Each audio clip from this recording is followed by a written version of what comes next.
And we're live. Good evening, everyone. Hope you're doing well. Existence became a member just before we went live. Thank you so much. Good to see you here. This week, we are down a Lewis. As you can see, first of all, I've got one replacement for Lewis. There's going to be two more. But this is going to be a case of as and when people turn up, I'm just going to add them in. So I am joined today by Tom, and I've got myself playing in the background as well, which is incredibly off-putting. There we go. How are you doing today, Tom? I'm very well, thank you. Thank you for having me. Fantastic. Oh, it's a pleasure to have you here. So this is the shadowy cabal of 40k players that I've been recently added to and enjoyed very much talking about lists in the run-up to the LGT, because that's what we're going to be doing today. We're going to be talking about LGT, sort of the prep, what we're taking, what we might be taking. I think Ramsey's still deciding. I'm not sure if he's pulled the trigger on that one yet. One of 5 lists. I mean, hell, that's narrowing it down. Absolutely, yeah. I'm a little tempted to go back to Skaven, but we'll see.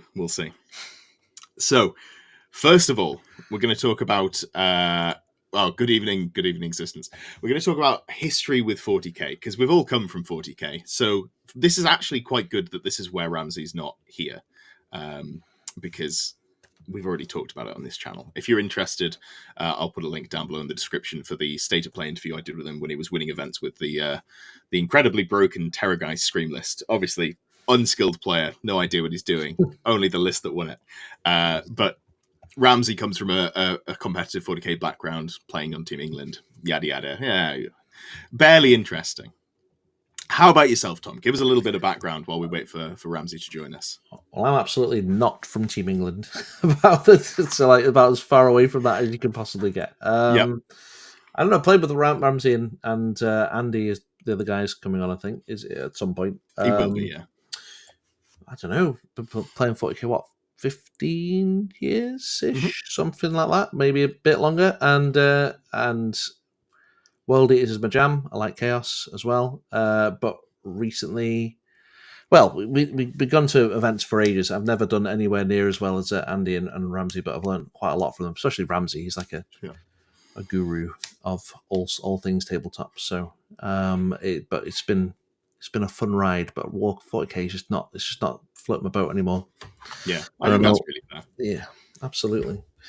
But it's been fun. Good. It looks like we've got Ramsey joining us. Might be having issues with webcam, but that's fine because we can just listen to his dulcet tones. Let's bring you in there.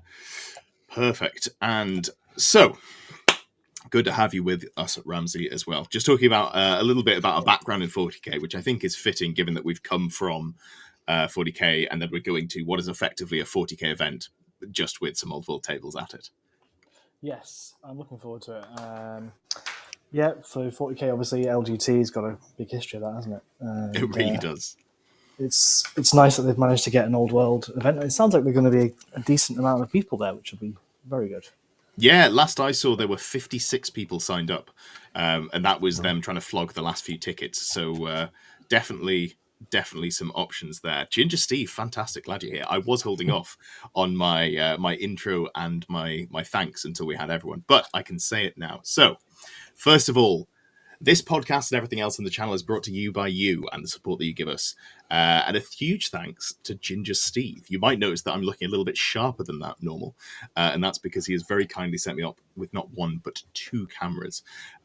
Slight issue that I've had in that I ordered the wrong cables. So I've got some different cables. But I'm looking forward to putting this at a slightly more attractive angle instead of just the angle that my my USB-C cable can fit to there. So I'm looking, I think, quite a bit sharper, but a lot of fun to be playing around with that one.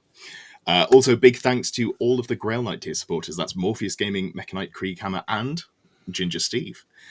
Don't forget to check out the Close Order Discord link below. It's not a members-only Discord. There are some members-only channels, like the Pick My Army channel, where the Grail Knight supporters vote on one of the armies I play each month. So, we are here. Good to see you, Matthew, as well. So just talking briefly about 40k, obviously, Ramsey, ex-Team England, you're more of a, I guess, had less tournament success than Ramsey, and then I'm somewhere in the middle. I've won an international practice event as a sub, and by that I mean I joined Ramsey in a 5-man tournament, got carried through, and didn't throw the event. So that's on my rap sheet. Absolutely. But All right, small. I've got mine. I've won some minor events, and I've done okay at some other ones. But as is always the way with competitive scene, just by playing the thing that was good at the time and doing well with it. So, talking about LGT, obviously, we're coming to an event where I am very keen to see what they do for the old world. I think there's a little bit of a mixed bag of opinions for the UKTC. There's positive and negatives that can be said about them. Not necessarily going to delve too deeply into that, but I know from coming from 40k, I enjoyed the 40k events. They're big events, 200, 300, 400 people, great for socialization. It's a set format, so you've got terrain maps. You can very much play the game by numbers. Obviously, that's not going to be the case for Old World because that's not how the game's set up. I'm interested to see what the boards are going to be like as a first point. Obviously, they're using the sort of bastardization of the square-based maps without their pick one out of the 3 system. But have we got any thoughts about what might be coming for the terrain? Have we got any hopes or fears for it? I mean, not really. I mean, I'm just going to turn up and see what it's like. As long as it's not like polystyrene blocks again. I mean, like it's absolutely fine. I feel like terrain is really important in Old World, obviously. I feel like it lends to a more immersive experience apart from anything. And I'm sure it's going to be absolutely fine. I'm Brett, so just run at people. It's fine. Just go around whatever it is. It's fine.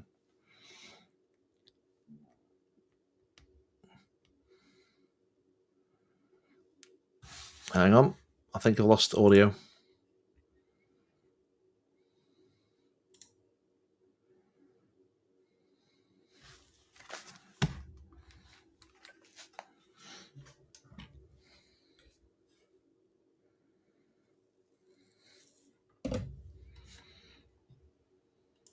Test. That's much better. Much better. Apologies, chaps. This is slightly less organized than I normally do, but it's okay. We'll make that back in. Perfect stuff. So let's talk about the armies that we take and why we took them. So you've gone with Brettonians to start. Absolutely. I think that's a really solid shout. And I've seen, I want to say, about 40 different lists from you over the last month or so. And that's I think good because the core of the list is always the same. It's just refining what it is. Yeah. Have you settled on a final list now? Have you got one you have? I have, and I will disclose it because I am not precious about these things. It's fine. So we are going to go with. All right. Okay. So we've got the Duke, obviously. Well, I'm going to go Grand Army first, not Exiles. I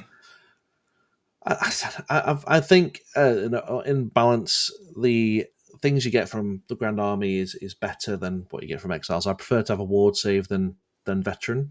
I think Veteran's brilliant, but I'd prefer to have a ward save. I know it doesn't help against the mirror so much, and I'm pretty sure that Exiles can still get the invuln, so they might have the upper hand. But I also really like the Duke, and I feel like you're not going to get a Duke in there. It's a bad thing.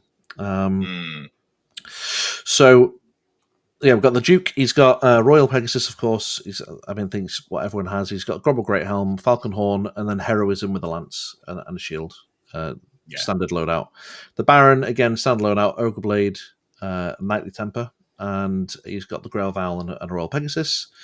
Yeah. So just to quickly sum up those, that's the Killing Blow character, and then it's also the character that runs rounds, extra D3 attacks, hatred, so re-rolling all those hits, and then got the Ogre Blade, so strength 6, AP2, D3 damage on those. Yes, someone in the chat says I'm dead. Can someone confirm that they can see me moving? I'm hoping that it's just Matthew who's got me as dead on their screen.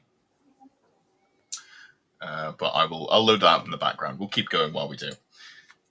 So you've got your 2 characters there. What else have you got in the character slot? And then we've got, again, I think the staple that you're going to see an awful lot. I've got the Green Knight. It's too good not to take. It was that or some magic protection, but from what I gather, I mean, from my experience, do you need magic protection? I don't think I've ever actually successfully dispelled something. So it's like, yeah, I mean, so I've gone the Green Knight. Cool. Um, I like that choice. I think yeah. we've been talking about a lot. That has been a topic of conversation in the group chat pretty regularly. Hopefully, the audio issue should be fixed there. Apologies for that. So we were talking about it, and there's definitely two different ways you could build. Where you could go for the magic defense and you go all in on a big unit, and you're really trying to stop yourself getting Miasmic Mirage. Or you can go the sort of list that I think you've gone. We've got a lot of threats. Sure, your opponent might Column of Crystal, and they might Miasmic Mirage one of the units, but then you've got 2 more units and two characters that make it very difficult to shut it down. Yeah, absolutely, and I think Ethereal is really nice to have as well. Nowadays, it forces people to take something magic, which they don't always want to do. I just think it's really good. So, honestly, I think it's really fun that we're seeing an actual competitive list without a level 4 caster. I don't know if there's any other armies in the game that can do that. Sorry, dwarves. No, it's okay. Absolutely. I mean, yeah, it's fine. I mean, I think so. I mean, like, I can certainly see. I mean, I can see the balance for it. And I did have a level 4 prophetess in there, but then I was just thinking to myself, I was like, I honestly don't think she's ever actually successfully dispelled something. Sorry. Yeah, I think so. If you're going, Brettonians do have the Lady Elise, who is a fantastic dispel piece. So if you're going for the defense, no worries, Matthew. Thank you for letting me know. If you're going for a dispel piece, I really like Lady Elise because she gives you that sort of 5 out of 36, whatever that works out is 1 in 7 or something along those lines, where you just auto dispel on any double. Yeah. You can still beat their roll depending on what you're playing against. If you're playing against Tomb Kings with their +8 to dispel, maybe you won't be beating them on the dice. But double to it, doesn't matter. Exactly. Get out of here.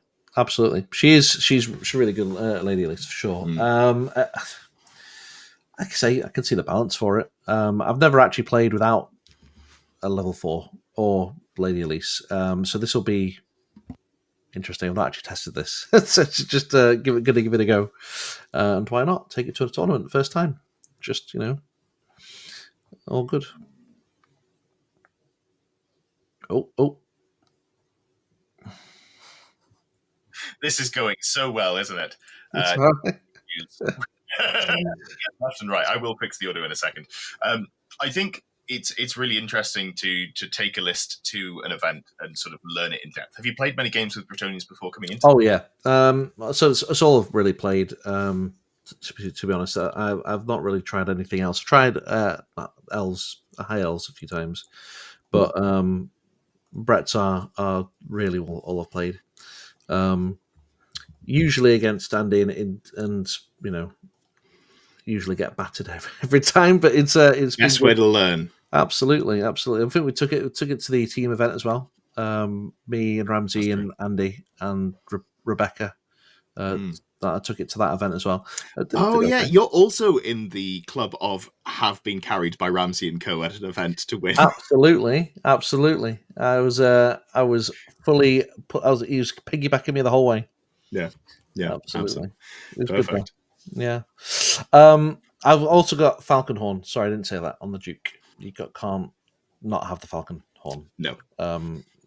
Especially with there's going to be a lot of Pegasus in there, so so I'm going to get Falcon Horned as well. It's fine, it's not an issue. Do you want me to go into the core? Hell yeah! Where you going in the core? Okay, so I've just gone standard. Really, 2 units of 8 Knights of the Realm, and then 14 Peasant Bowmen. So really, about as bare bones as you can get. I actually quite like the Knights of the Realm. I think they're quite good. How big did you say the unit was? Sorry, 2 units of 8. 2 units of 8. Yeah, that's enough to have some actual hitting power, because that means that you get 7 of them hitting in the lance formation, so 8 attacks with the champion.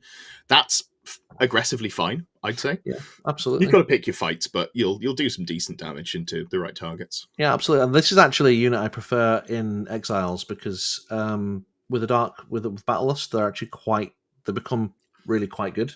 But like I said, I'm not going exiles. I don't like it, and so sticking with it. I think I it's do a like lot riskier to go exiles. You've got like a yeah. higher payoff with the Vanguard banner, but there's some real risk that you just get shot off the board turn one, basically. Absolutely. I usually put them in lance formation, but it really does depend on the situation. Honestly, sometimes a good old line hammer is what's needed, but usually lance formation. That's it for core. There's nothing really to say about it because the other bit is just what everyone takes, which is 3 units of 3 Pegasus. Hell yeah! I mean, and that's yeah. kind of where the debate comes down. Is like, okay, Yeah. I'm going to run 9 Pegasus. How am I going to do it? Am I going to go Absolutely. 3-3-3, 4 and 5? Am I going to go like a 6 and a 3? There's different ways that you could go with it.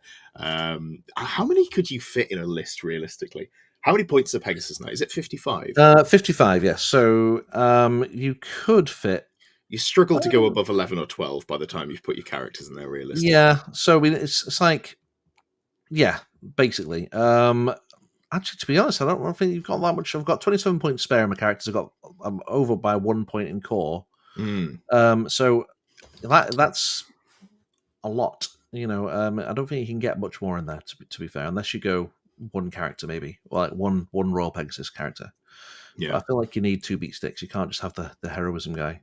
No, I like 2. I think if I was going for just a single beat stick character outside of the Green Knight, I'd probably go with the Knightly Temper, because worse at threatening the big dragons, but just a better all-round threat. I quite like it from that perspective. Absolutely. He puts so much damage out on his own anyway. But it really does. Yeah. But I do like the heroism guy. Is one of those things where you have to roll 6, yeah, fair enough. But he always seems to deliver. And every game, he gets something ludicrously large for his points. I hope he doesn't against me, because that would make me sad. Well, yeah, exactly. I think in the first game at the team event, we were playing against Chaos with the dreaded dragon. It was the first thing he killed in the event. I was like, oh, this is pretty cool. Yeah, it's first round of combat. There he is. Hello. It finally worked. Sorry. Hell yeah! Thanks for joining us. Got to say, you're looking trim. All that time in the gym's paying. Oh. Yeah. I had to try and shift some weight a little bit, some gamer weight. Gamer weight, yeah. I'm still trying to do that. But perfect. So we've pretty much just gone through the Brettonians list. Now I think is a great time to grill you. Have you picked out of the 5 lists that you had thought of which one you want to play? I've like 90% picked. I'm definitely not ruling out something last minute on the Sunday, like at 11 o'clock at night. Of course, we've all done it. And I've lost more games at the events where I've made the last minute changes. So yeah, definitely. I always lose game 1 as well if you do that, because you've completely on practice. Oh, 100%. I've had a grand total of 1 practice game with my Dark Elves, which I guess I can talk about in a moment. But so are you willing to share what you're 90% on? Yes, I think I'm 90% sure that I'm going to play Tomb Kings. Hell yeah. Because I love my vampire counts, but I feel like the vampire counts I've done a lot recently, and I want an army that plays very similar, but it's not exactly the same. And I think these are all the things that are good and I like. How can I do that without playing this army that I keep playing and winning games with?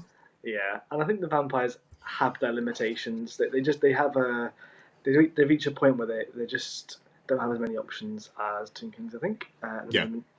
And they have some really bad matchups that they just almost can't win unless you get really lucky. Yeah. So I decided I feel like the Tomb Kings give me more options and let me use a bit more skill, but also maybe a little bit less stable, and maybe they're not quite as efficient at what the vampire counts do. Which is in their strong matchups, they're almost unbeatable vampire counts. Yes, yeah, they're very, very linear. I think they do the thing that they want to do every game, and sometimes that plan works better, and sometimes it works worse. Cramorant says, thought the title of the stream was about Games Workshop planning to release Dark Elf models for sale in 2 waves. I'm very sorry. I wish that was the case. However, the Dark Elf models, I've never played Dark Elves before. I'm very slowly getting around to building up my models, which I really need to pull my finger out, because the event is in, 10 days? Something like that. I have half an army built, and none of it painted. But God, those models are nice. They must have been released like back end of 7th or 8th edition, something like that. They are some sharp bits of plastic. Existence was asking, is it Mortuary Cult that you're going to be playing, or are you going to go Grand Army? Yeah, Mortuary Cult. Because I want to play something similar-ish style-wise to Vampire Counts, I feel like Mortuary Cult lends itself more to that style. The Grand Army is good though. I think there is definitely some play there. I like the double dragon build people have been running with Grand Army. You can do it with Mortuary Cult as well, but I think the Grand Army probably does that build slightly better. Yeah. Because I think the Tomb King is just very good on Dragon. He's a really, really good model. But I decided not to run any dragons at all, to kind of go that, kind of play away from the dragons, kind of counter the dragons. I think I'm going to try and play. See how that goes.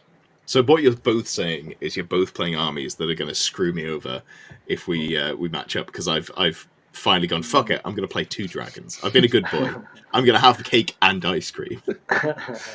Yeah, I'm going to try, but I'm not 100% sold that it's definitely better without a dragon to Tomb Kings, but I think I'm going to play without them, just because I feel like there's going to be a lot of counters to them. Yeah.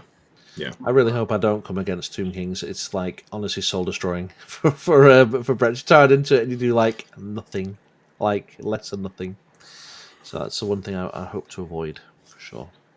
And it's nothing against you personally, but hearing a Brettonian player complain about an army they have to play, I just heard the world's tiniest violin. Oh, absolutely, absolutely. I became when we were practicing for the team event with Andy. He was using his what's it, the double casket list. Yeah. And we nearly fell out. I mean, there was a few times I'm like, look, dude, this hobby is new. You've already killing it. It's crazy. It was funny. Those damn competitive 40k players ruining the old world. Ruining it.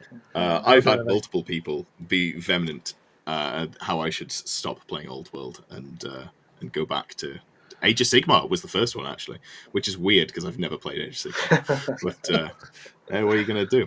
So you might not have the list fully locked in, but do you want to give us the sort of broad strokes then, if you've got it 90% locked in? So what I'm thinking I'm running is I'm going to run 3 level 4s, just to have that kind of overwhelming magic power, and I'll probably fair and balanced. Sure. Yeah, 2 level 4s and level 2 as well. So just the casual 14 spells a turn, plus all the bound spells. I think one's going to be illusion, and 2 are going to be necromancy, and then the level 2 will probably be necromancy as well. Sure. Leaning into the fact that I think I want illusion to have miasma and column crystal. There's amazing powers. It also gives you another fly power, and it gives you mind razor, which is actually quite a good magic missile in Tomb Kings. And then necromancy, of course, is doing the same as what I use in Vampire Counts, just trying to get vortexes and trying to get spectral steeds and unquiet spirits, the best 3 spells. And yeah, just if you have those selection of spells, you're set with that army. It's very, very powerful with the leadership debuffs that you have built in with the Screaming Skull catapults that are going to be definitely in that list. Yeah. I can't believe you're running no banshees. What sort of undead player are you? That's Yeah, no, I have to rely on rolling a bound spell to do a scream, which is a bit worrying, but yeah. At least it can do it from 36 inches away, which is pretty good. Yeah, so can you give us a quick run through on how that sort of, because obviously it's a scream-like list, but it's from the bound spell from the Casket of Souls. Can you sort of explain how that works for anyone who might not have seen the Casket? Yeah, so it's a magic missile that's got like a 36-inch range.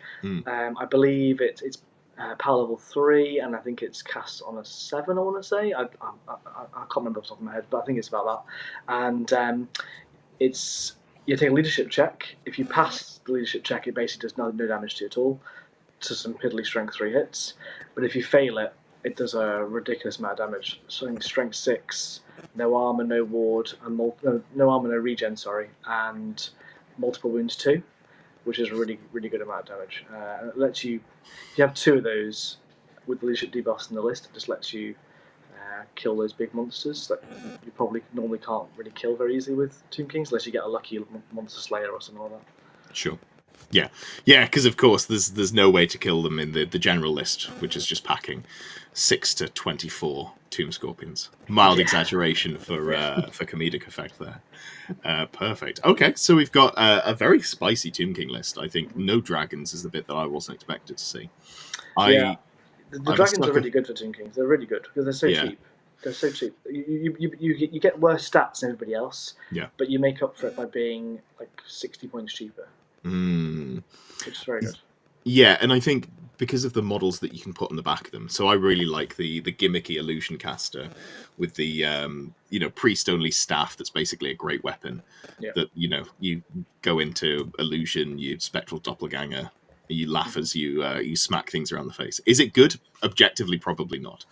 So unreliable. You've got to get the spell, which makes it you're running multiple casters, so you probably want Lore Familiar somewhere else, realistically. Yada yada yada. There's a lot of downsides to it, but it is funny. Yeah, it's a really good option. I think it does work quite well. Possibly better in Mortuary Cult because you have the option to use to buff up his sack wounds to increase your casting roll. to get a chance to get that, and also you can heal him easier than Mortuary Cult. Whereas in the normal Tomb King, it's harder to heal. But the Tomb King on Dragon is excellent. He's such a good model. He's really points efficient, and he's almost impossible to kill for most armies. Yeah, no, hard to argue with. All right, so we have got Andy as well. So if I just load those in. So we've got yourself probably on Tomb Kings. We've got myself on Dark Elves, but we'll come back to that one at the last. I did see someone asking in chat if it was confirmed that I was playing Dark Elves. Yeah, I've locked that in, I think. I mean, I guess I could go to... never mind, that's just shut down. I could go to playing the... There we go, apologies for that. I could go to play the rats again. The reason that I didn't go with them in the first place was the boards were going to be a smaller board size, the 40k board sizes. But now we're back to the full 6x4 we've had confirmed. Does anyone know when that changed? Because it was a fairly recent thing that I noticed anyway. It was a few days ago. I noticed the pack it's in bold now. The fact it says 6x4. So lovely. All right. Well, welcome, Andy. Nice to have you join us. Hello. And I know you're going to pop off in a little bit to get some food, which is totally understandable. It is the time to eat. The JDI says, are there any rumours on the unreleased unknown army for Old World? I will say that it's not Kislev. Boo. Well, so I don't know, but I mean, absolutely not the place to get political. But if there are multiple armies that might be, in the pipeline for Games Workshop, and one of them has, vague Slavic influence, that's the one that's not coming. So you can put 2 and 2 together and see what you come up with for that.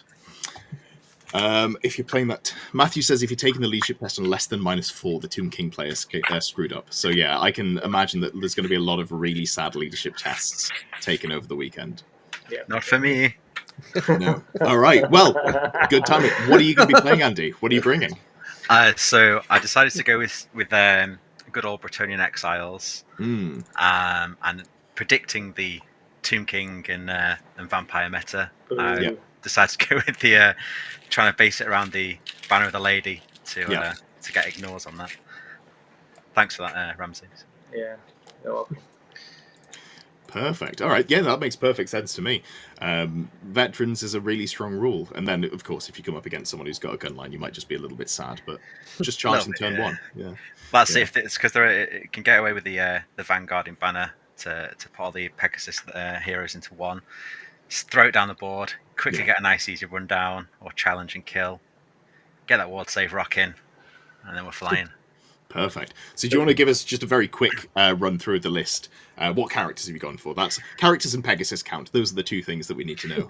Yeah. So I've gone for your lovely old Baron with the lance, heavy armor, shield, Pegasus, Royal Pegasus, lucky heirloom instead of the Paymaster's coin and the virtue of heroism. I've gone for another Baron with heavy armor, shield, Royal Pegasus, Falconhorn. Nice. Frontier Axe and Virtue of Knightly Temper. Now I really want the Gauntlet of the Jewel on this guy to help get that help get the blessing on that Pegasus unit turn 1, but it's just impossible to fit unless I drop some shields, which I just don't really feel good about. No. Green Knight, and then Paladin, BSB, with the Banner of the Lady's Grace, which is ignores leadership modifiers. Just on a barded Pegasus this though, because I can't really afford the Royal Pegasus sadly, because it literally is 999 points of characters. Wow. Yeah, good old character stat. That's more efficient than me. Here am then the core is a unit of 14 mounted knights with War Banner and Antlers of the Great Hunt on the champion, so they can move through cover because that is unwieldy, that unit. 2 units of 10 Peasant Bowmen, and then a unit of 5 Pegasus Knights with the Banner of the Zealous Knight, which gives them the Vanguard, full command, and then a unit of 3 Pegasus Knight with a champion and a standard bearer. And that's it. Trying to keep the drops low, trying to get that +1 to go first. Sorry, did someone say drops low? I think maybe I should talk about my list. Yeah, I've been taking my list to even do that as well. I think everyone. Yeah, Oh, I think yeah. everyone has, yeah. So, thanks to Ramsey, who's been contacting, emailing in any FAQs that he might have. We have had it confirmed. Scout does not count towards the go first roll off. Yeah. Now, I had fully already committed to the Scout life before we got this. I was just praying that it came out the right way. But I'm playing a 2-drop Dark Elf army. Which is one more than it could be. Honestly, it could be a 1-drop army. Yeah. What's the second drop? The characters. What's the first drop then? Oh, a unit of 8 Dark Riders. So okay. I didn't want to go. You could go 2 units of scouting Dark Riders, but I wanted to. There's just too much potential for going wrong. I've been playing Skaven. Skaven don't have good leadership. I've lost not cheap. I've lost expensive skirmishing units to leadership far too much. And while Dark Elves have better leadership, I'm not going to risk it, especially now that I know that there's some horrendous Tomb King shenanigans afoot, and I might be taking all my tests at -yes. Yes. Yeah. What are you rolling? Double ones? Cool. Cool. So you said you had 999 points in your hero slot. Is that right? That's right, yeah. Yeah, I'm only 998, which is not quite as effective. But just, let's just say it how it is. I'm running double dragons. I've got a level 4 sorceress on dragon who's got a Tome of Furion and a Talisman of Protection, and that is it for upgrades. And then I've got a Dreadlord, that's the Lord level character, who's got a shield, Pendant of Caliph, which is like it's like I was Brettonians, but better. So I have a 5-up ward all of the time, but against strength 5 or higher, I have a 4-up ward. Suck it. That's and then I've also got the Spell Eater Axe on there. So that's magic resist 2, and also a little bit of I can maybe do something into the Green Knight, because all I need to do is realistically do 1 wound, and then hopefully win on combat res and just deal with that, because Green Knight does concern me, and my list doesn't really have much to deal with it there. I'm kind of on the fence about lore for my Oh, Ramsey's gone. Kind of on the fence about lore for my Dark Elf caster. I think Dark Magic is where I want to go, because the debuff Word of Pain is very good. -1 strength and toughness is fantastic. You can cast it onto something in combat already. And also Battle Lust is a really good spell, giving a unit hatred and frenzy. So it can turn a dragon into a real beater. Obviously, you don't get the plus attack for hatred. For frenzy, sorry. But hatred does apply to the whole model, not just the rider. So you can have the sorceress going in, still doing the 6 attacks, but hitting on whatever, rerolling, makes it a little bit more efficient. Have you got the great weapons on your shades, by the way? I'm umming and ahhing on that. I haven't got them on. So I've got basically the list is 2 characters. Then I've got 3 units of Dark Riders. 2 of them have Scout and Fire and Flee, and 1 unit doesn't have that. They all have shields and they also have repeater crossbows. But then in the special slot, I should say, I've got 3 units of shades, 112, 18, 18.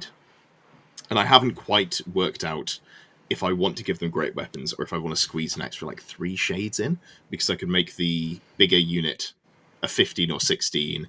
I've given them the Guiding Eye for a once per game reroll or hit rolls in the shooting phase. So I might just sort of turbocharge that. So there's a lot of sort of small decisions to make.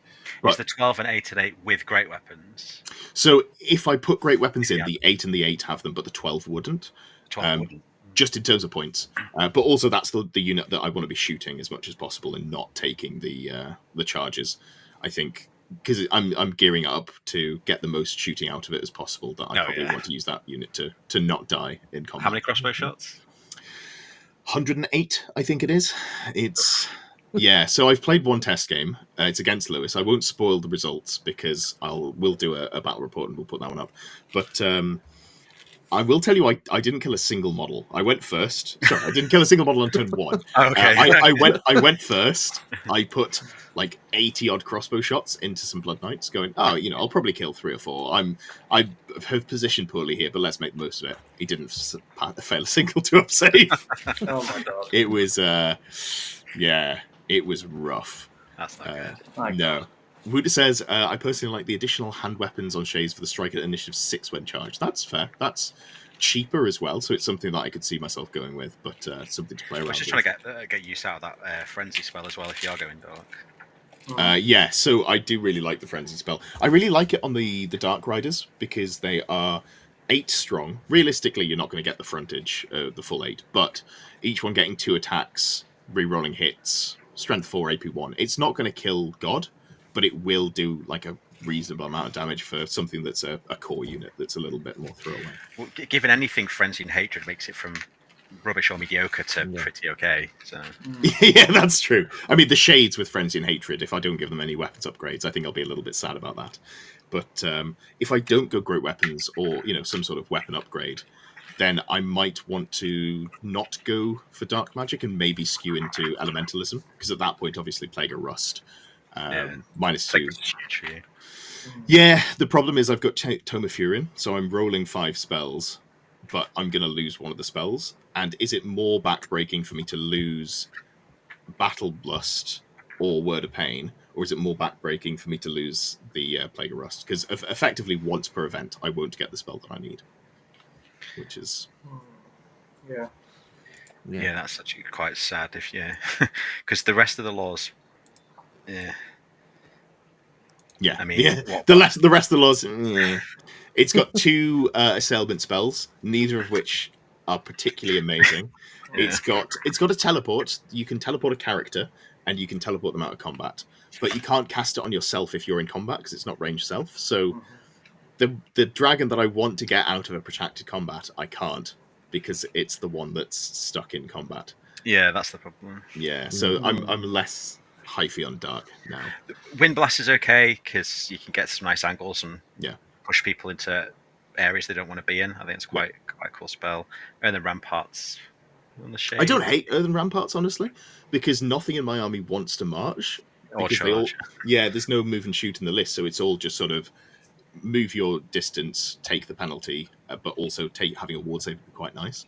Yeah. So I think the thing that's pushing me towards elementalism the most, because weirdly, Plague of Rust and the Word of Pain fairly comparable in terms of buffing the shooting against the targets you want to shoot into, but the difference that Wind Blast versus whatever the spell Dark Magic has as a magic missile, it's night and day. Wind Blast kills things, and then it's not the summoning, it's the worst one.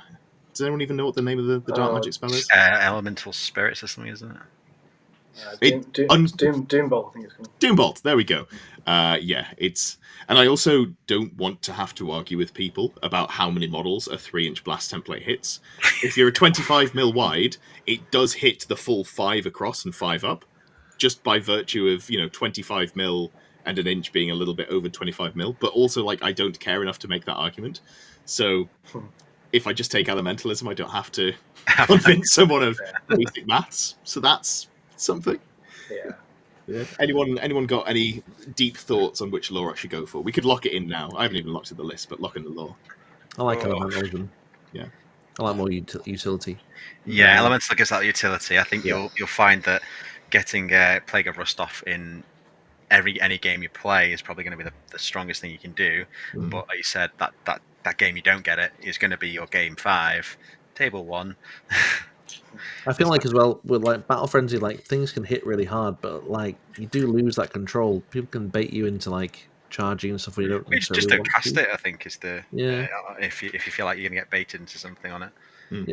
Yeah. That's fair. Something that's funny, and this isn't going to stop me from taking it, but I played against so many elementalism casters with my Skaven list, and people would be like, huh, what do I do here? Do you have any armor save? I was like, I've got 6 up saves on the clan rats, so you could Plague of Rust them with all your AP2 weapons.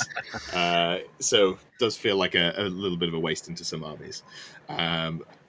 So we've got some more people joining. Old World Arena, that is Richie, good to have you. He's saying Battle Magic, we can argue about that in a second. Creek Hammer, greetings, good to see you. And then Wooter D saying the signature is not vital because you have Black Horror. Yeah, Black Horror's fine. I'm not super excited by it. Like, I understand that the spell itself is incredible. It's a vortex, it moves in a random direction. Any unit that it hits takes D6 strength tests. If you fail, you take a wound with no, I think, armor and regen. I think you're still allowed to take ward saves. That's cool, but it's a random vortex. And random vortexes suck. So, slight issue there. Although, I would be able to go double vortex with the elementalism one as well. And between the two, just put down some terrain, basically, that might move a little bit. Yeah, I like that. What about illusion? You can take illusion, can you, on I believe you can take illusion. I don't have the mana to take Lore Familiar, Power Scrolls, or a weapon that's worth taking. So I'm like, illusion's not it for me. It's more. I think I'm just trying to get Miasma and Crystal to try and play more of a control game. It's probably the other reason to take that. You're trying to. Oh, 100%. But if I'm doing that, I'm doing something smart, which is taking the sorceress off the dragon, maybe putting it on a royal Pegasus. I've committed. Look, I've learned how to play the game. I've been a good boy. I've not played with a dragon for the entirety of Old World so far, and now I'm going to have my fucking cake, and I'm going to have my ice cream, and I'm going to go to 2 events with 2 dragons, and then I'm probably going to shelve them and go back to running my bullshit. So, what's in the event? I've got a TSN Arena event the weekend after this, after LGT, which a real scheduling fail on my part. That was not. Yeah, sorry, love. That was not intended to my partner. I was more annoyed about that when I realized we were talking about events that were booked in, because she's so supportive and so lovely and just like, yeah, no, absolutely, go and do your thing, that you really want to not take the piss with it. You're like, oh, 2 weekends in a row. Yeah, that's really my bad. Feel that. Sorry about that one. But yeah, so that's I can't remember if I talked about this. So Double Dragon, Lord, Sorceress, 24 Dark Riders and Core, and then 28 Shades list. Boom. I was underwhelmed by the output of it, but I was playing into vampire counts. So chip damage army's not going to do very well there. Yeah, but the other option is I've got cold ones. Put it down. I do like the cold ones, but I also lose like 40 shots at ballistic skill 5 or something along those lines. It's I failing that stupidity test is I'm not too worried about the stupidity. RNG. Yeah. If they had countercharge, I think I'd be all in on them. But they're just lacking that one rule. Like, so they've got 1 attack base. If they had a second attack, or if they had countercharge, I think I'd be a lot more high on them. But they just don't quite hit it for me, I think. Yeah, they're not quite tough. They're not quite tough enough. They're not quite punchy enough. Yeah. I think I like the toughness because they're cheap because they're stupid and they only have a single attack. So they're a cheaper 2-up save T4, which is fine. But then going into other things, if you're playing into cavalry, you get the charge off, your opponent counter charges. If they get the charge off, you're just sad. Yeah. Frenzy and Hatred would make them better. So there you go. Well, that's the thing. When I originally wrote the list, I was like, Dark Magic's so good. I'm going to send these Cold One Riders up the board. They're going to kill everything. And then I took them out. I was like, hold on. Does Dark Magic still make sense? Let's talk about Battle Magic, because it's the thing that every Dark Elf player wants me to use. And they're objectively right, but not in this list. So if you're running like a couple of maybe Pegasi characters, the reason for this is I think it's called the Focus Familiar. It is, yeah. 10 points, once per game use. You can take multiple of them. It's a common magic item. And you pick a point within 12 inches and you cast your spell from there. So turn 1, you have Pillar of Fire in your opponent's lines. Yeah. That's the use. Yeah. That's the game. Yeah. And you can take if you had a slightly different list, you could have a level 2 with the same thing, couldn't you? Because I think they're common, right? So you can take a level 2 with Law Familiar on a Pegasus as well and do the same thing. And you can just have basically two pillars thrown on forward turn 1. You can make a poor man's Wood Elves with it. You can take 2 level 4s and a level 2 very comfortably. You could maybe get a second level 2. I think I'd keep that. That Lord and Dragon is great. I'd keep it. I agree. He's great. But I think two pillars going deep turn 1 is pretty scary for a lot of armies. Yeah, and then it's backed up by a lot of shooting. Yeah, three fireballs because you're going to take Ruby Ring as well. So it's 3 fireballs and then all the shooting. It's pretty good. Yeah. Well, so that's something that's missing from my list. I don't have the Ruby Ring, so my magic missile ability is poor, which is a little concerning. It helps in your bad matchups, really. Like the Khemri like to castle, and they hate pillars of fire. Oh yeah. So also the vampire counts, to be fair, because it's great they can resurrect and stuff, but you can't stop walking through them with pillars constantly. They can't out-res it. Yeah. What I might do after I've gone to LGT, if I have the energy and brain space, I might run a better version of the list where I take out the dragon sorceress and I put in 2 other sorceress, like a Pegasus, or even just like double steed. Like that might be easier to fit in, and battle magic and just like win the games there after. Like go 3-2 at LGT with an objectively worse list and then win TSN Arena. Maybe that's the goal. Learn how to play it. Double sorceress on dragon. There you go. It doesn't fit points wise very well because the sorceress is quite pricey. Should be more expensive with just mediocre gear than the Lord. So I think she's like with the dragon. I think you've only got something like 35 or maybe 50 points. Basically, I don't think you can get both ward saves in if you go double sorceress, which is just not okay. You need the ward save and the Tome of Furion at minimum, which is like the spell familiar from other armies. So, yeah. You could do that on Pegasus, and that would be fine and good. But she's 460, just level 4 with a black dragon. That's it. Okay, so you put the ward saves in, and you're left with, I think, 10 points then, because I think the Pendant to Caliph is 40, and obviously, you can fit all talisman level. Yeah, but I am a fan of Leadership 10. Leadership 10 makes a big difference in these armies. If you can have Leadership 10, I think it's on an 18-inch range. It just makes the rest of your army so solid, leadership-wise. You're not worrying about panic, fear, and terror as much, whereas Leadership 8, I'm not a fan of personally, but I can see the appeal of two sorcerers. Yeah, but I do think having that Leadership 10 though is big. Yeah, I think as a better all-round army, the Leadership 10 is very good. I think if you want, you could go into like an interesting shooting skew where you go 2 level 4s and a level 2, and just go, here's 3 pillars of fire. If you walk towards me, I'm going to shoot you and run away. Have fun. That's one way that you could do it, but I don't know that it's good. Otherwise, we might have seen people win events with it because for me, that combat dragon is essential because you need something like I've played Wood Elves loads. That dragon is what keeps people from just rushing you because he goes in and kills whatever he needs to kill, or he goes and threatens their backfield, and he just starts mopping up their backfield while you run away and kite the rest of their army. If you don't have that, I don't know if you can stop someone, say, going first, because even if you got +1 to go first, you might go second, and then they're going to, like a Pegasus army will just full send 20 inches at you, and you've got 1 turn, and you're not killing like that many Pegasus. They are going to kill you in return. And then it's all she wrote, sadly. But I think with that dragon, you can at least pin one of their units down and focus fire on the other units while you try and kite the rest, and that works pretty well. And he's so hard to kill with that pendant. He's very, very hard to kill. You've got potentially 2 up in shooting and then a 4 up pendant. So the problem I'm having is I can't fit the Sea Dragon cloak in to give me the extra +1 against shooting. Bad list design. Is that not what you've got in this with the 2? No, you can't fit it in. So so let me go through the carrots again. Let me what I've got at the moment: shield, necessary, basically like the cloak, but better. I've got the Pendant of Caliph. And then I've gone for the Spell Eater Axe. So that's the one thing that I can tweak. And then on the Sorceress, I've got the Tome of Furion for the 5th spell, Talisman of Protection. So the only thing I can arguably cut is the Spell Eater Axe. I really like that magic resist too. The option you've got is potentially just one lodestone, and that'll give you 15 points, wouldn't it? I don't think I'd bother if I was going for a single magic resist one. That doesn't feel like it moves the needle enough. Like it's one of those where I've failed spells into magic resist 1, but when I've got magic resist 1, it never feels impactful. Coming from playing a couple of Grey Seers, obviously it does make a difference, but it doesn't feel like it's enough to put people off from casting the spells into you, especially on a big target like a dragon.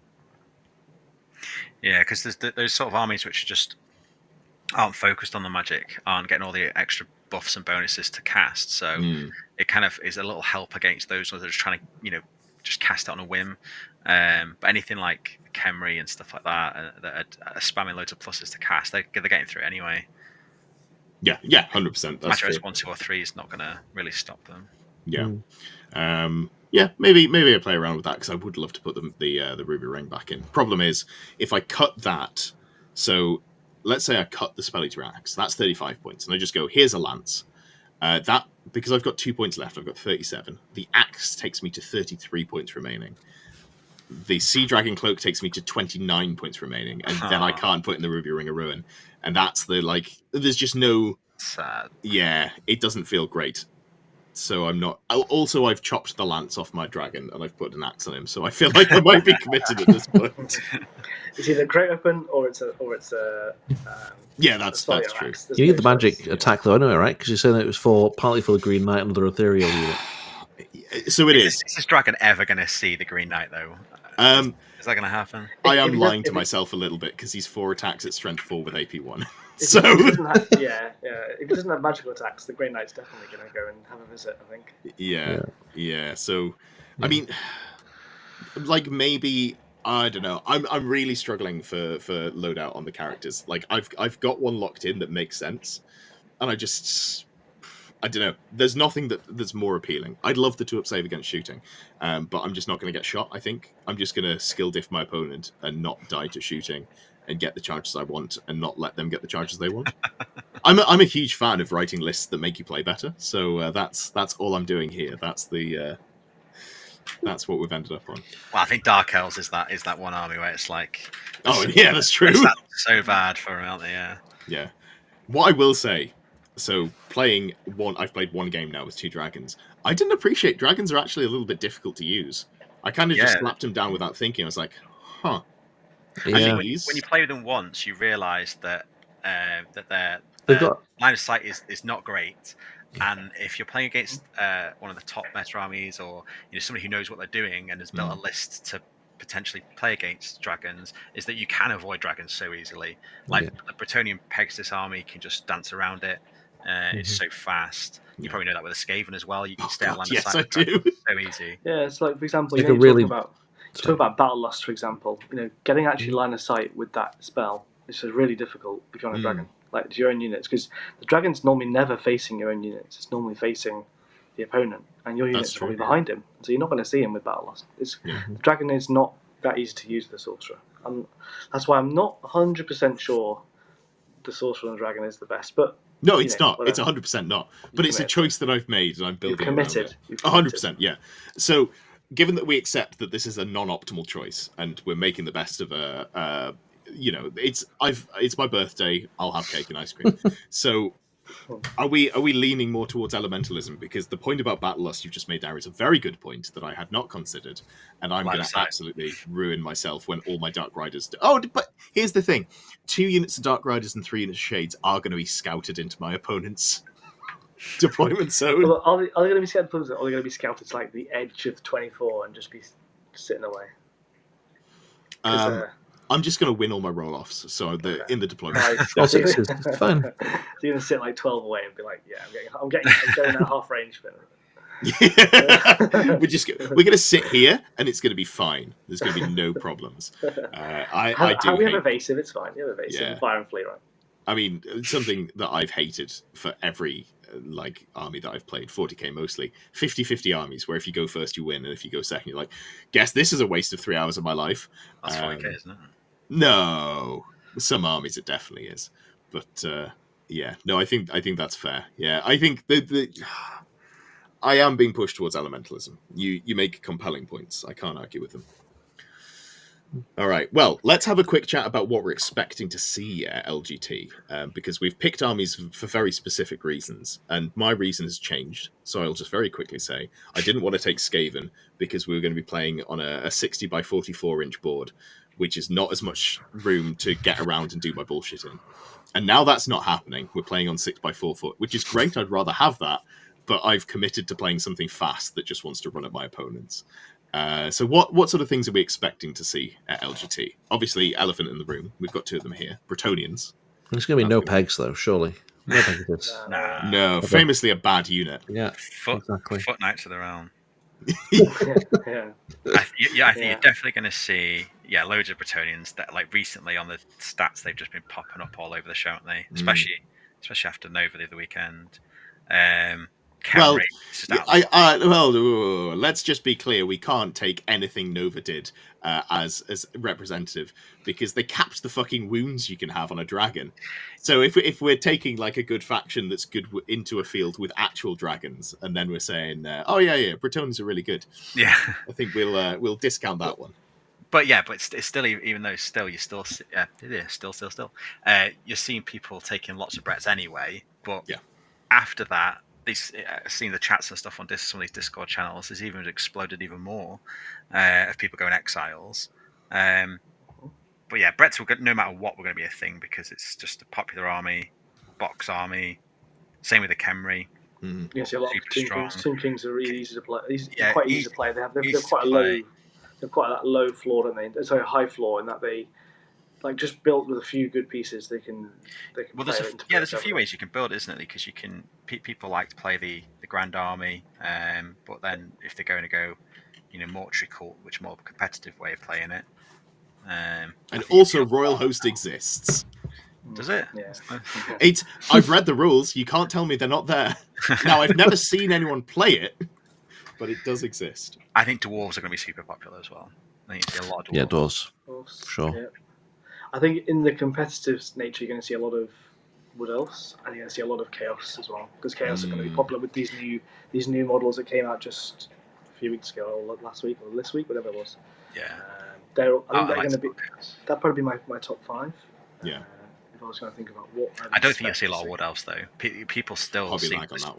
It's hard. They're hard to play with, though, aren't they? Well, it depends. If you think about the whole field, or you think about maybe like the top, right, the top end. Perhaps in the whole field, maybe a smaller amount. But I think at the top end, I think you're going to see a few good Wood Elf players. They're so hard to play against. I'd be very surprised if they're not in the top 3 Wood Elves. I potentially would put them as the best army to actually win the event. If there's a good player, like if Keith was going, I'd say Keith was going to be there, and I'd say Keith would be right up there at the top. But I think he's at another event, so I'm not sure if there's anybody else going. I know who's really good with Wood Elves. I mean, it is like a really difficult army to play. Coming from 40k, that's such a wild thing to hear. Like, yeah, I think he's at a different event to LGT. Yeah. Just, same event. There's an event on that weekend. He's somewhere else. Obviously, incredibly different scale. But I got to say, I am hyped to go and see people. That is an incredible event for the social side of things. So. Yeah, Puppet is very good. And then I think you'll see a smashing of the other armies because everything's pretty playable. Apart from maybe you could argue ogres are really bad, but everything else is pretty good. Yeah, I'm interested in the ogre list that's like one big unit, many characters, scouts. That interests me. I'm not going to come out and say it's good, but I want to see like a really good player do well with it, and then once I see a really good player do well with it, I'll be convinced that it's a playable army. When you start talking, you realise you're talking absolute shit. Maybe I'll have to bust it out and see if I can do some sort of shenanigans. Problem is, someone's already come up with the idea, so it's not me. Their problem with ogres, they're just a relatively slowish. I mean, they have some speed, but nothing crazy, and they're really vulnerable to the meta at the moment. They've just got they hate killing blow, they hate being charged with all this quite high strength attack like dragons and things. They don't really have a good answer to dragons, in my opinion. They hate killing blow. Yeah, and yeah, exactly. And leadership is a problem as well. Like leadership bombs, they do not like that either. So I think all those armies are quite prevalent, and Wood Elves are going to be able to kite them pretty well. So I think they're probably the weakest ones. But I think you'll see everything. I think everything else can play. Yeah. Dwarves are pretty good. I quite Did you dwarves. mention I Skaven? like those. Yeah, I think Skaven. I don't think anyone's going to be playing Skaven. No, not unless because I'm not. unless So they're mad. Unless Yeah. they're a bit mad. Yeah. I'm not playing Skaven, and Jack Allen, the other player who's picked up, the previous Empire player. We're now safe that he's not playing the horrendous gunline. He's moved over to Skaven, but he's not at LGT. So the two that's a shame. Skaven players that I'm aware of who exist in this country. in the UK. Yeah, Yeah, me Well, and my mate. There's Kev. Kev's been flying that flag. Kev is, and for those of you who don't know, if you watch this channel, you probably are aware of Squarebase. The video that they put up today or yesterday on the thumbnail has Kev in the middle. Kev is probably the most consistent player I'm aware of, and by that I mean he always has a good time, no matter what happens. He's won, I think, back-to-back Best Sports. The event that I was at just a couple of weekends ago, he got a ticket for free because someone was unable to go. Hell yeah. Love having Kevin at the event. Kev's a great, life and soul of the party. Love playing him. Love having him there. Great stuff. He wins the sportsmanship for the event. Rob started doing free tickets for sportsmanship. So he's paid nothing. He's come to an event. He's won a free ticket. He's going to come back. And it's just going to, you can't win a sportsmanship if Kev's there. So he's just going to get free tickets every time. And that sounds like I'm complaining. I'm absolutely not. Give me more of that, man. Yeah, he's good. Free hobby for life. Absolutely, yeah. And he's one of the few crazies who plays a help it abomination, because that thing is an abomination. It's oh terrible. my word. We've chatted about Deserves it after Skaven. that. Yeah, we've chatted about Skaven quite a lot, and he's also played the. I've played multiple times at events. We've had Skaven Civil Wars, and I've played into him with. In fact, I might have played him 3 times now, actually. Skaven, so Skaven lucky. Empire combo, and then Orcs and Goblins, if I remember correctly. But so he's just running these terrible units like the Doom Wheel, and then they do quite well against me because I'm, maybe you're playing a gun line and you fluff your cannon into it and you're like, oh well, that survived, but it wasn't meant to, never mind. And then it goes and does things, and he'll just look at you and be like, is it good now? It's like, it's not good, Kev. It's done really well against me. But yeah, so sorry, there are 3 Skaven players. Right. I don't think Kev's at the event. Let us know if you are, Kev. But I think there might be a 0% representation of the rat folk at Elders. Yeah, well, they don't exist anyway, so it's fine. Yeah, that's true. That's true. Do we know if it's sold out? Is it 64 players now? Because I think it was 56 last time, like a week ago. I wouldn't be surprised. I think it's probably around the 60 mark. Yeah. There is a huge London base of Old World. Old World is crazy in London. There's so many players in London. Good. So I wouldn't be surprised if it's a lot of London players there, and if they've hopefully sold out. That'll be really good. Yeah, I'm interested to see a little bit of a different scene because obviously there's a lot of different players that come to the TSN arena, but it's the same mission pack, it's the same event, it's the same vibe. So it's going to be interesting to see what an event's like outside of the TSN arena. And just God. a bigger scale, isn't it? Really. Yeah, Yeah. we're playing some of this mission that nobody wants to play. What are you looking? Escalation one. I've not even looked at any of the rules. No, I'm just no. gonna Don't just leave it. Just wait till on the day, Tom. Just wait till you have to roll some ones and then be like, oh my god. Oh what am I God, I doing? forgot about this. Yeah, okay, right, let's Oh, talk my about God, that. Let's talk about that. So there's a mission. Did you say it's called Escalation? Is that the name of it? No, that's just because I play Lord of the Rings. It's kind of. Oh, okay. So the way it works is your deployment zone. It's a diagonal deployment zone. You start, I think it's 12 inches away from each other, or you've got a big deployment zone. You have 6 inches from the middle. Yeah, 6 and 6. Yes, you've got a 12-inch gap. You can deploy further back, but your opponent can get pretty close to you. Here's the kicker: before you deploy, you roll a d6 for every unit in your army, including characters. Yeah. And on a 1, it starts in reserve. And what have we said about reserve on this channel? Fucking hate it. Absolutely terrible. So there's going to be like the one Kicknick player who's playing, Nomadic War, and they're like, my master plan. Everything's starting in reserve, but I want them to. I get to be more efficient. And everyone else is just like, this is bullshit. I have no fun. This is a bad time. Yeah. Wow. Yeah, you roll Which a 1 mission and is it? something. What's it called? Meeting engagement. Meeting engagement. Thanks, Richie. Second one, that's it. Yeah. Yeah, I'm not looking forward to that. The other one I'm not looking forward to is honestly, there are more missions in here that shouldn't be. I like just playing open battle more. I think the game is still fresh enough that the interaction between armies and generals is still you don't necessarily need to spice things up by going, here's a bad mission. We're not playing Mountain Pass out of the 6 missions because because it's just open battle, but the other way around. I think it's because like you can't. Mountain Pass. It's really difficult to play as well.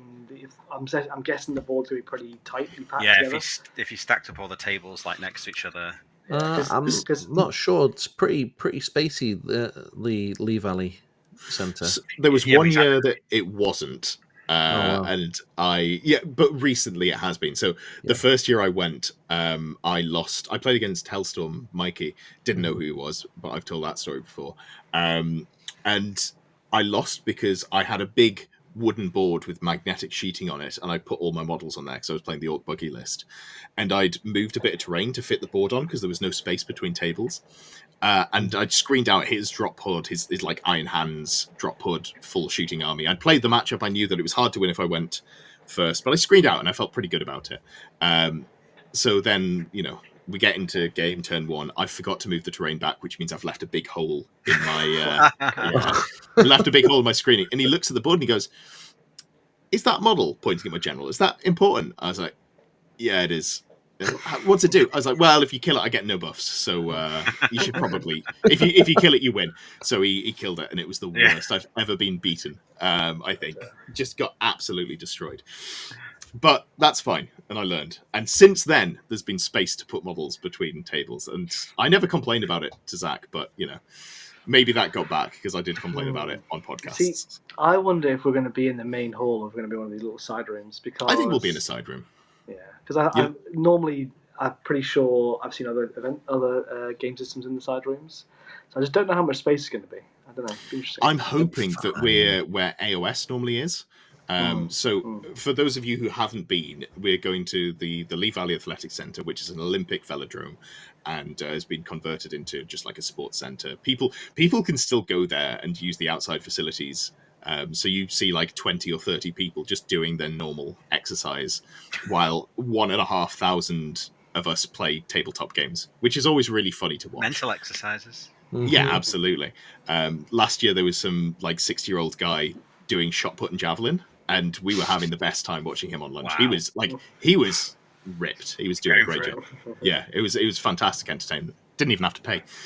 So you walk in and you see the velodrome, which is the big track, and in the center of that, all the tables, and that's where the 40k is. That's the event.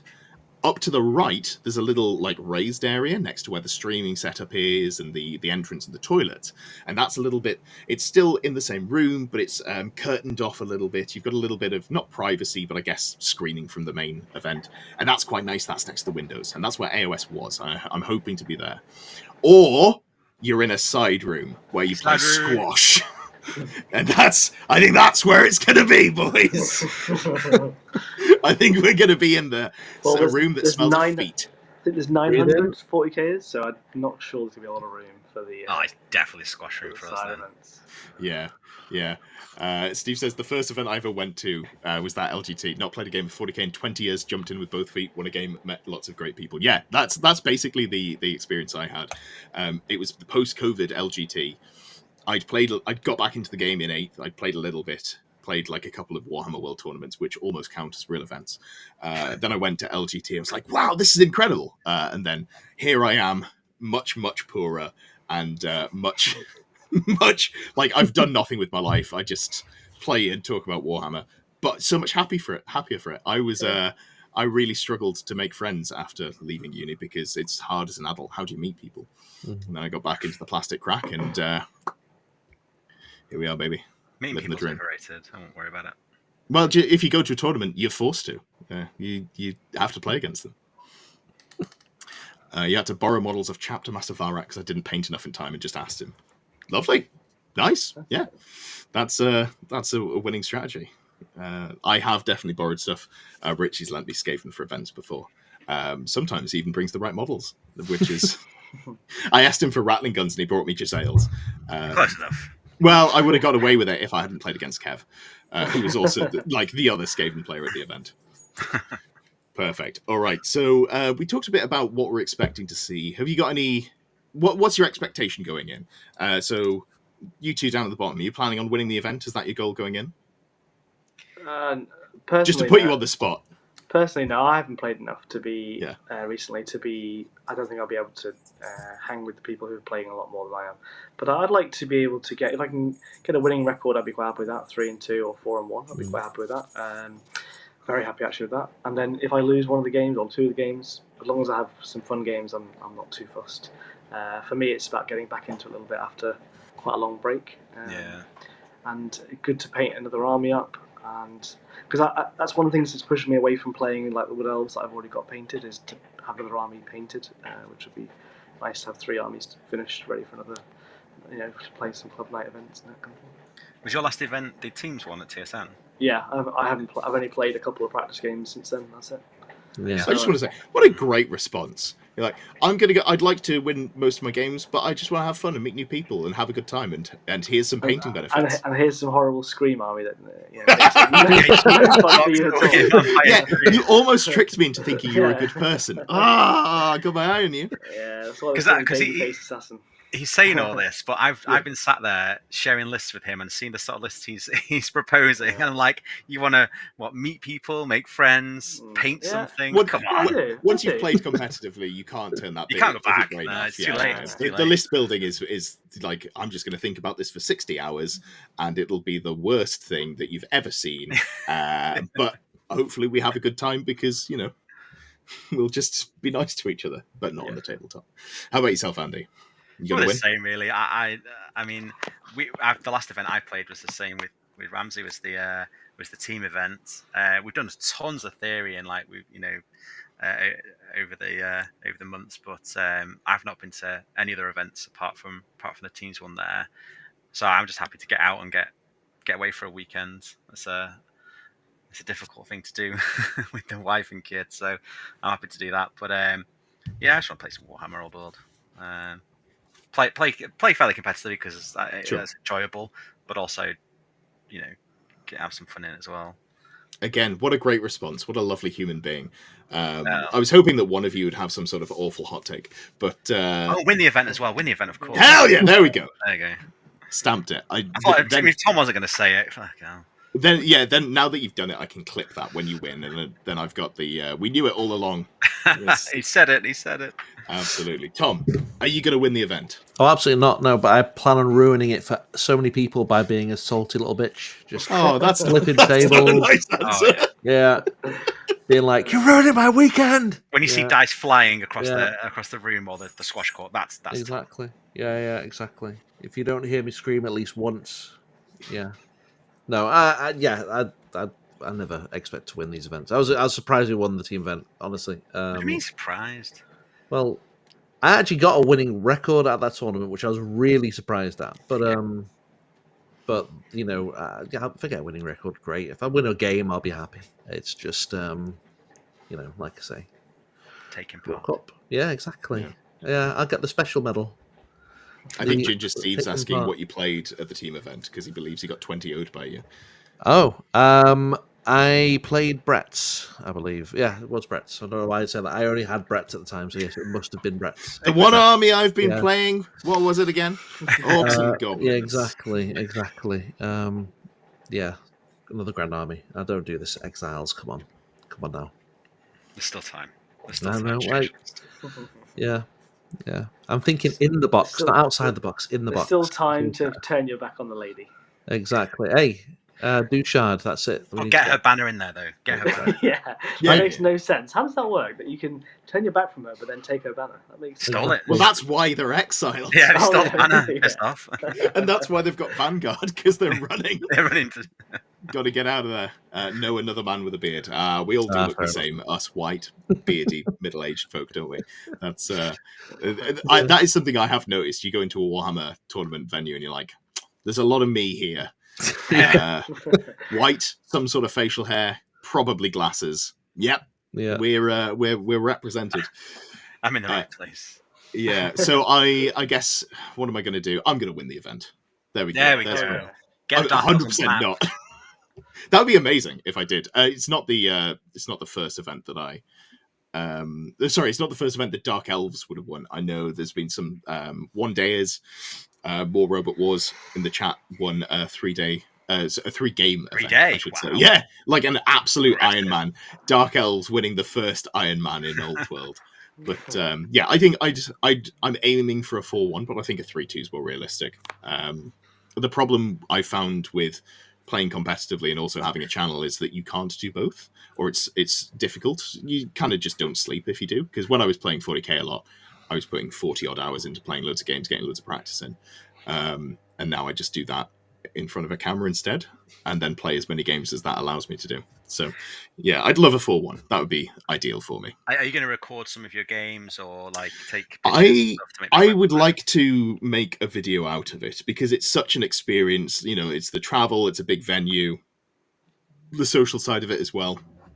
So I'd like to make something out of it. I haven't decided what to do, but I have got some nice new cameras that I could potentially. I don't know if I want to bring a camera though because I'm worried about breaking one.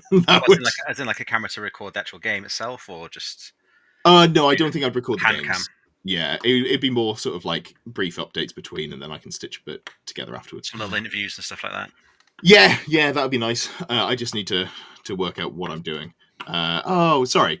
It's Jack, who's Old World Arena. I've been talking to you as if you're Richie. It's because you've got a very similar logo if you shrink it down to 5 pixels, which is what Evox does, the recording system. My apologies. Can you ask if James is planning on playing TSN again soon? What a rematch, Scream versus Empire. Okay. Oh no, that sounds bad. No, I think we are planning for the December event. Yeah, we are. That's December, aren't we? Got tickets, yeah. In December. I think they're all sold out at the moment. All the ones that are coming up soon. I think October and November. They're all sold out. Yeah, they're hard to get hold of those tickets.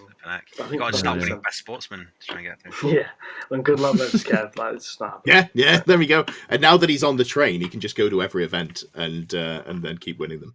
Yeah. So that's the dream there. Perfect. All right, I think that's been good. It's been a nice little episode there. Do we have anything that we want to wrap up on before I go into a couple of Discord questions that I've been asked? Or is there anything? No, it'd be all right. Rundown. Yeah, no, it's been good to have a little chat because it's nice to plan for these bigger events. Honestly, I'm still amazed that it's coming up so quickly. It feels like we should be in like June or July. I don't know where my life's going. Where's summer gone? Like, did we have summer? Yeah, I think maybe that's it because it's. I missed it. Yeah, it's difficult to say. Ginger Steve says get a camera gimbal for your phone. Then you'd have to risk the expensive cameras on your phone. Yeah, that's a good shout. It's probably the way to go. But I've got a whole week and a half and an army to build and paint. That can't, I've got loads of time to think it through. He says optimistically. So, a couple of podcast questions. Huge thanks to the supporters who have been asking those questions. First of all, we've got from MJH Sinclair. How far could you solve the relative weakness of melee infantry with points cuts? Between watching us and the square-based folks, it makes me wonder, for all of the big, complicated rules discussions, there isn't a more basic point that they're just overpriced speeds-wise, and if that was fixed, a lot of the units people want to see might be back without changing what we love about the game. I think fundamentally, infantry just don't have a role. They're just slow. They don't often do a lot of damage. Combat res is not good because things like dragons can get good combat res anyway by killing and having close order. So you're starting at +3 against dragon. Like, good luck with that. The only infantry you see are skeletons because you can bring them back and because they're cheap. Zombies for the same reason. Yeah. Or something that's inherently broken, like Night Goblins because they're fanatics, or Black Oaks because they have mob rule and they're so cheap for like the great weapon attacks with a T4 3-up save. Yeah, but even Black Oaks, you wouldn't say they're a fantastic unit compared to something like Sister Thorn or Dragon. No, they're just an okay core unit. Yeah, you take them because you want to take the Wyvern basically. Yeah, I think fundamentally, if they bring some rules in like they used to have, we used to play in 8th edition with. Like using unit strength and banners and things to hold objectives. I think that might give them a place. Yeah, I think missions will do it. Missions will solve it if they bring in something where, like capturing objectives for turns at a time or something like that, and you have to have ranks to help towards it or something like that. You can manipulate that. I think that's the only really way to make them at the moment sort of semi-useful is to bring in missions where you need them. You've got no choice other to take them. And hopefully it's not play around it by just beating the crap out of someone else's infantry with your big dragons. They can't score points anyway, but whatever. I think certain factions have some good infantry. I think dwarves have got some pretty nice, tasty sort of combat.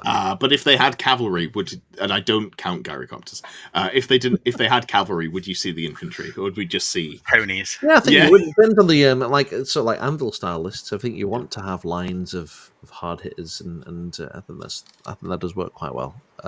We played one game, to be fair, so my experience is not exactly exhaustive, but they seemed quite good, to be fair.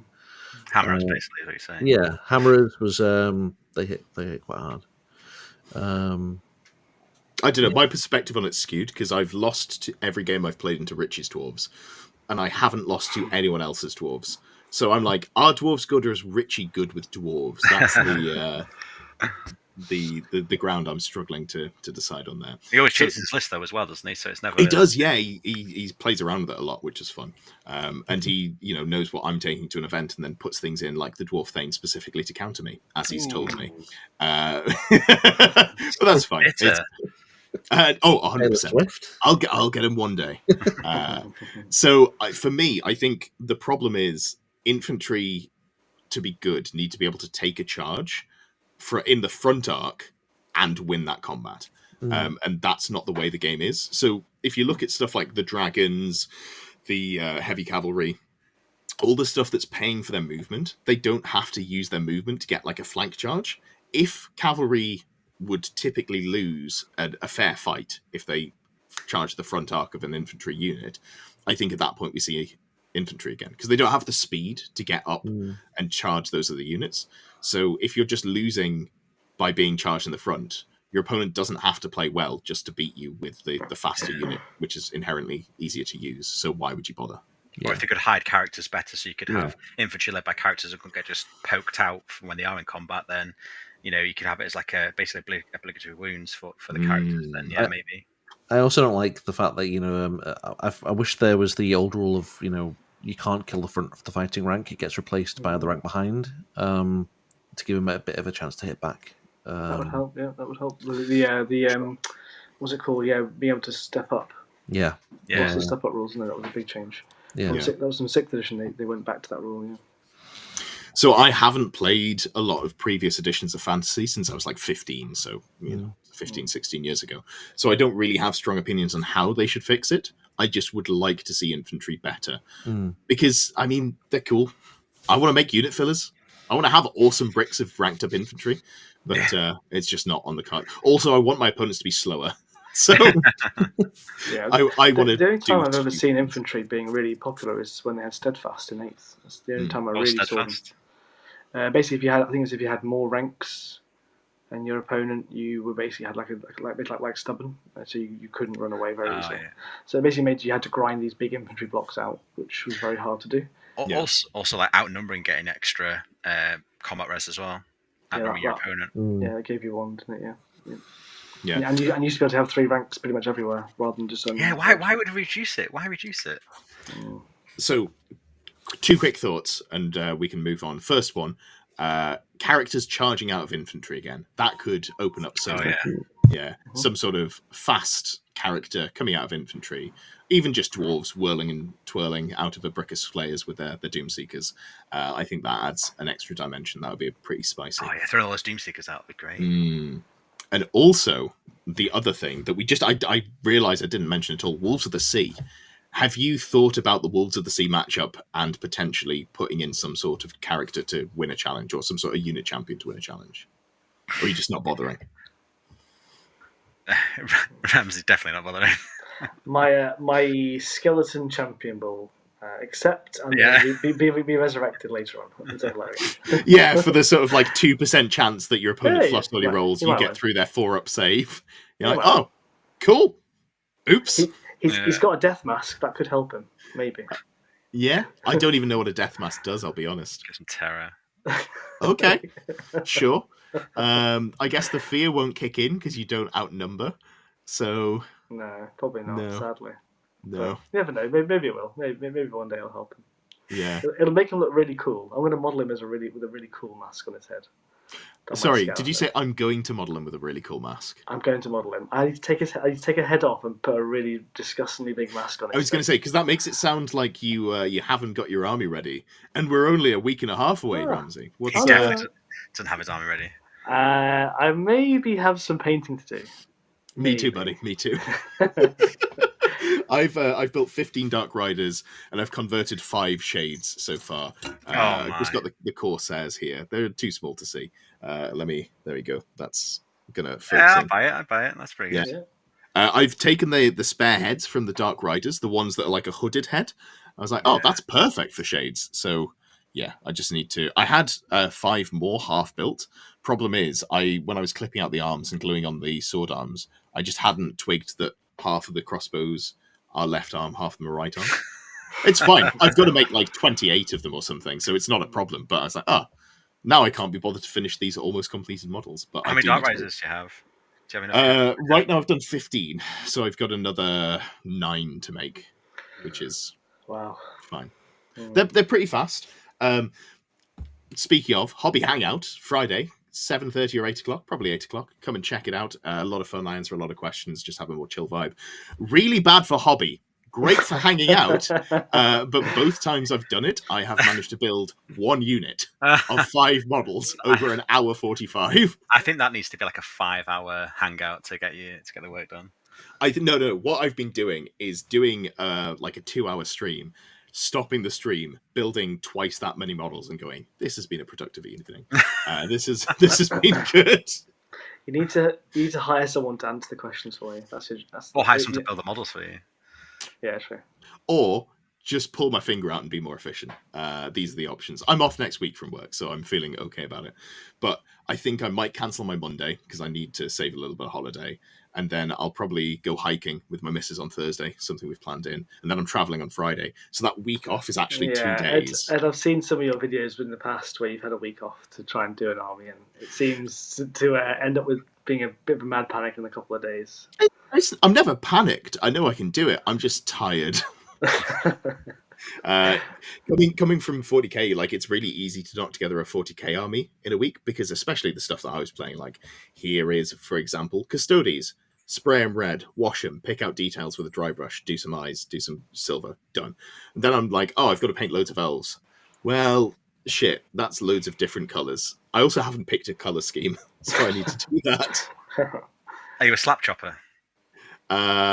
So I hate that phrase. So I was undershading many years ago, and I really dislike it. And I was at one of Rob's events, and I saw the plaque on the wall. I was like, "It was you!" And I had some real cognitive dissonance, just like, "Well, I hate the phrase, but I like you."